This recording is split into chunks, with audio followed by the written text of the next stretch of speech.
everyone, this is Maribel DG. Ayan, for today's video, gagawin tayo ng Chinese basic soup. Isa-isa na natin ang ingredients at wala na pong intro-intro. Okay, unahin natin ang white mung beans. Ayan, nakasok po siya, nakababad. Then, 1 pieces of corn. Hinatin ko po siya ng 5. 1 date and then ginger. Nakikita nyo ba? Medyo masilaw, diba? So, meat. Pinakuloan ko rin siya within 5 minutes. Pumpkin.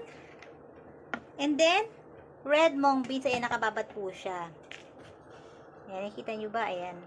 Kumukulo na po yung sabaw. Isa-isa na natin ilagay. Dandahan lamang po. Pork. Meat. Ayan. Huwag nang walang mahawak. Corn.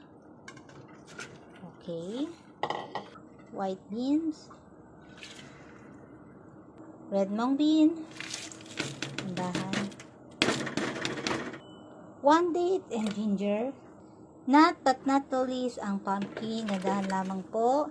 Ayan, pakukuloan lamang natin sila within 30 to 35 minutes. Ayan, sana po may natutunan po kayo sa akin for today. And thank you for watching. Guys, pasensya na kung napakabilis ko magsalita. Sinisingit ko lamang pag-i-reels habang nag-work ako. Ayan, thank you po.